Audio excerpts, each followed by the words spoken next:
Well, problem with registers at H-E-B grocery stores is over, but the buzz over what happened isn't. People took to social media to talk about a glitch that was causing delays in checkout lines. Our Taylor Alanis looked into what happened. She joins us live from the H-E-B on SPID and Staples with more. Taylor. On SPID and Staples with more. Taylor. Yeah, Mackenzie, Joe, local H-E-B officials say they aren't sure how many stores were affected here in Corpus Christi or the Coastal Bend, but this did happen throughout Texas. But again, that issue has been resolved. Now, people decided to flood H-E-B's social media account with responses from all over the state.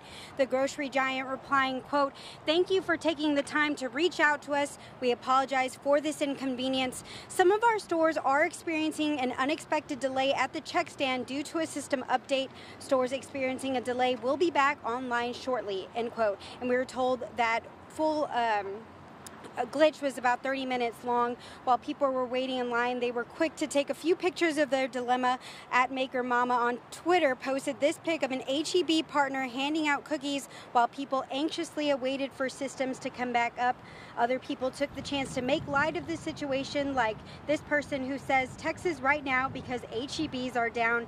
And despite the long wait, some customers didn't seem to mind. At K-Towner 132 says the registers could go down for days and she'd still wait in line for a handwritten ticket rather than go somewhere else. It just shows how loyal people are to this Texas giant. But again, that issue has been resolved, and since then the stores have been open this whole time. For now, live on H-E-B on SPID and Staples, Taylor Alanis, 3 News.